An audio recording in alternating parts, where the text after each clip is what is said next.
Monsieur le ministre, nous passons aux questions du groupe Les Républicains et la parole est à Dominique Tian. Je vous remercie, Monsieur le Président. Monsieur le ministre, l'évolution du dossier de reprise de l'ex-SNCM suscite, vous le savez, et vous le parfaitement, de nombreuses inquiétudes relatives notamment à la préservation de l'emploi et la qualité de desserte continent-Corse et au rôle économique, bien sûr, que joueront les futurs acteurs, notamment sur le port de Marseille. La ville de Marseille, par la voix de son sénateur-maire Jean-Claude Gaudin, a souligné à de nombreuses reprises ces dernières années toute l'attention, bien sûr, qu'elle portait à ce dossier, ainsi que l'ensemble des parlementaires et notre collègue Gaby Charroux notamment. À ce stade, même si, Monsieur le ministre, vous ne pouvez pas répondre à tout, plusieurs questions restent ouvertes, notamment la validité juridique du nouvel actionnariat. Le maintien du siège de la compagnie à Marseille également et la préservation du nombre maximum d'emplois sur le port de Marseille et la fiabilité des liaisons entre le continent et la Corse qui constitue pour la ville de Marseille et pour les élus de ce département quelque chose de tout à fait important.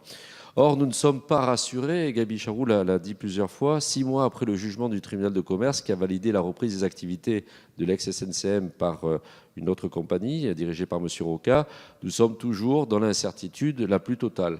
Le changement d'actionnariat au profit de Corsica Maritima hors périmètre du tribunal de commerce fait planer une ombre sur les salariés, dont on rappelle quand même que on a gardé plus que 900 salariés sur les 1500, ce qui fait qu'en termes d'emploi, malheureusement, ça a été vécu comme un drame à Marseille, et chacun en est conscient. Mais nous ne sommes pour autant pas rassurés sur l'avenir du dispositif actuel, puisque l'ex-SNCM se nomme maintenant Corsica Linea et a pour actionnaire unique CM Holding, une structure regroupant 15 actionnaires, dont Patrick Roca, détenant 95% du capital et 120 petites ou grandes entreprises corses pour les 5% qu'il reste.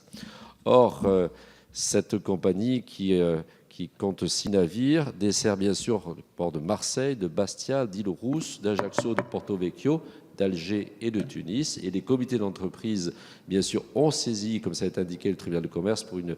Maintenant, ça sera examiné le 28 juin. L'audience est fixée le 28 juin. La question, Monsieur le ministre, évidemment, c'est que gouverner, c'est prévoir. Merci de conclure, Monsieur Gouverner, le c'est député. prévoir. Et que se passera-t-il, Monsieur le ministre, si le tribunal invalide la cession des parts de Patrick Roca à CM Holding? Merci, Monsieur le député. Pour vous répondre, la parole est à Monsieur le secrétaire d'État au transport. Oui, merci, Monsieur le Président.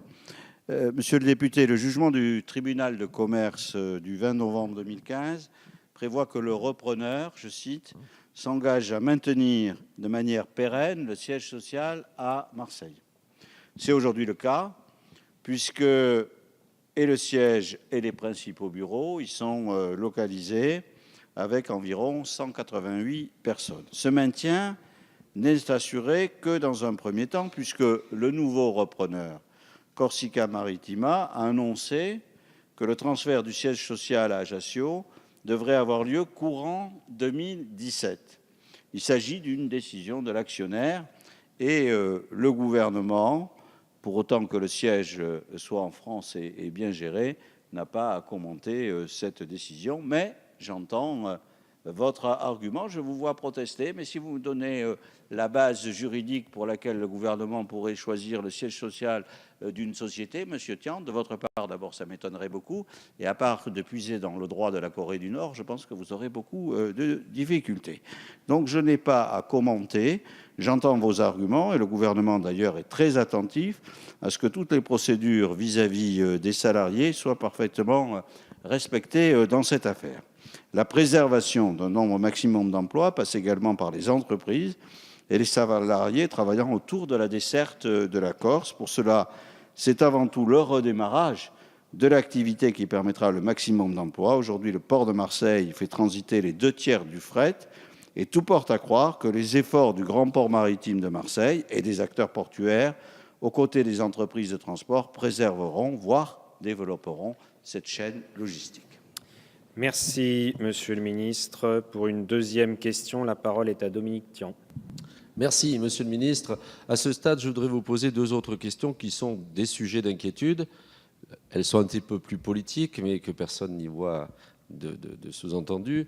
L'une porte sur l'hypothèse de création d'une compagnie spécifiquement régional corse, que M. Jacobi ne s'en affole pas ni Sauveur Gandolfi, mais tout simplement, c'est qu'il s'agit quand même de la continuité territoriale entre le continent et la Corse, et pas d'une affaire exclusivement d'une compagnie régionale corse, dont je note cependant qu'elle est maintenant présidée par des personnes qui sont autonomistes, voilà, et qui donc ont une vision un petit peu différente. Et je pense que là, l'État doit se poser un certain nombre de questions, mais s'il n'y a pas de procès d'intention, bien évidemment, mais être une compagnie régionale corse dirigée par des autonomistes, alors qu'il s'agit quand même de relier 2 points de notre territoire national, peut, vous comprenez, poser problème, même si je pense que vous ne me répondrez pas.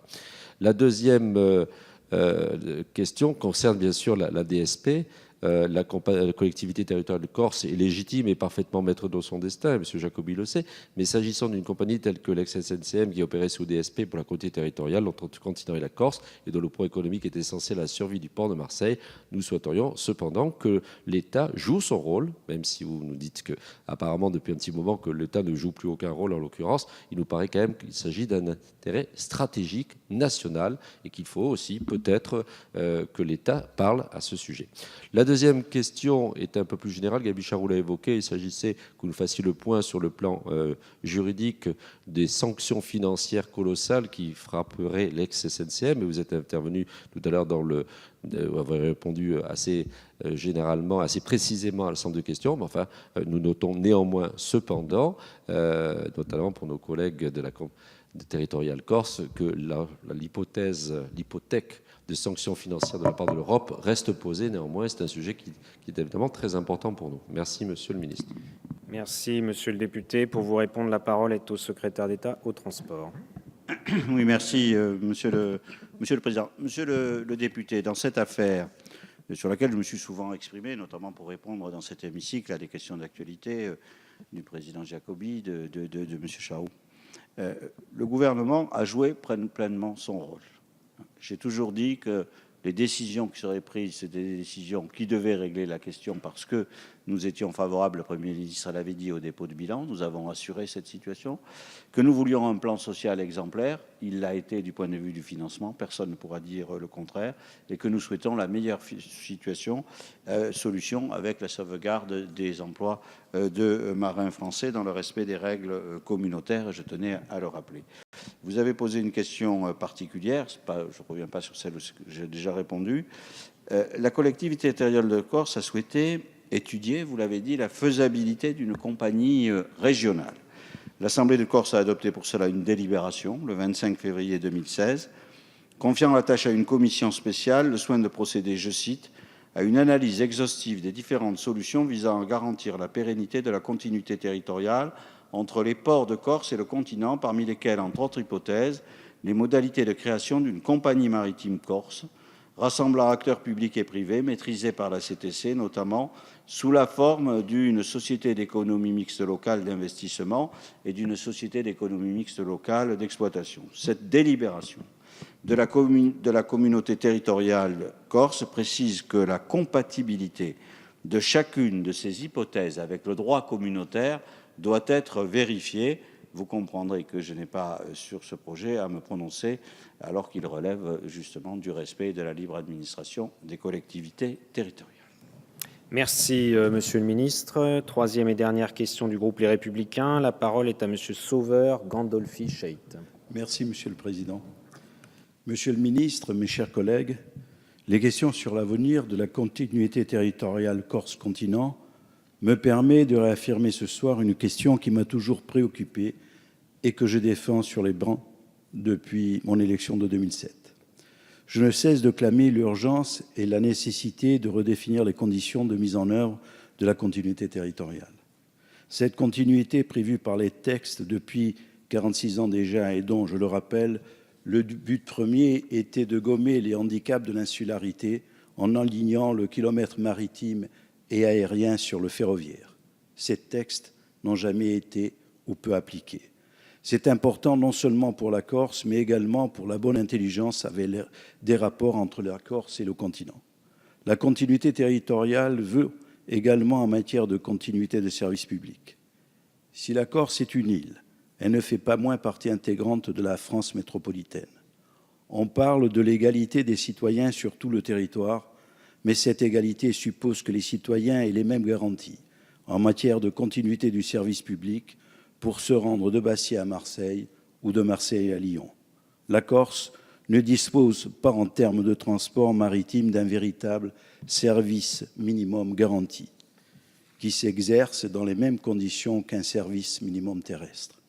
Ce principe fondamental de continuité doit passer par l'existence d'un service minimum et par la continuité du service public. Car quelle que soit la légitimité d'une grève, on ne peut pas systématiquement prendre en otage le transport des passagers, du fret ainsi que le développement du tourisme, un secteur majeur de l'économie insulaire. Monsieur le ministre, ma question sera simple et directe. À quand la mise en place d'une véritable continuité territoriale entre Corse et continent, avec un véritable alignement du prix transport maritime et l'aérien sur le ferroviaire, comme cela a été prévu en 1976. La question de continuité du service public est une question essentielle qui doit impérativement faire partie des conditions de la reprise de l'ex-SNCM. Quel que soit le repreneur, il doit y avoir obligatoirement une continuité de service minimum garantie entre le continent et la Corse, sinon son activité ne sera pas pérenne. Merci les mêmes de causes conclure. feront les mêmes effets. On en avait déjà parlé, Monsieur le ministre. Merci. Merci, Monsieur le député. Pour vous répondre, la parole est au secrétaire d'État au transport. Merci, Monsieur le Président. Monsieur le député, j'ai entendu votre remise en cause, qui n'est pas nouvelle, du principe de la continuité territoriale. C'est un principe législatif et je veux constater notre désaccord, car le gouvernement n'entend pas remettre en cause ce principe. Mais la situation malgré la situation que vous avez pu rappeler, permettez-moi de dépasser un peu cette question pour dépeindre des lignes maritimes dans leur ensemble, parce que ça permet d'éclairer le débat. Chaque année, le transport maritime qui était assuré par trois compagnies, Corsica Ferry, CMN, SNCM, enregistrait une activité fortement saisonnière depuis les ports de Toulon, Nice, Marseille, à destination d'Ajaccio, Bastia et des ports dits secondaires, Calville, Île-Rousse, Porto Vecchio et Propriano. En 2015, 6,8 millions de passagers ont ainsi pris les ferries, dont 78% à bord des navires de Corsica Ferry, et 1,5 million de tonnes de marchandises ont été acheminées sur les navires, 40% par la Méridionale et 33% par la SNCM. La desserte a été restructurée de fait suite à l'arrêt d'exploitation de la SNCM le 5 janvier 2016. 3 acteurs assurent actuellement les liaisons maritimes, Corsica Linea, et 2 acteurs devenus historiques, Corsica Ferry et la Méridionale. Quant à la création d'une compagnie régionale, naturellement, je ne vais pas m'appesantir sur ce sujet. Un court rappel des chiffres sur les contributions de l'État quand même. Vers la Corse, 187 millions pour la dotation de continuité. Et je n'évoque pas les questions d'exonération de charges financées par le budget pour préserver la compétitivité de notre pavillon, ni même le programme exceptionnel d'investissement qui lie la Corse à l'État sur la période 2002-2017 pour un montant avoisinant les 2 milliards d'euros. Je pense que l'ensemble de ces chiffres méritent d'être mis dans le débat. Merci, Monsieur.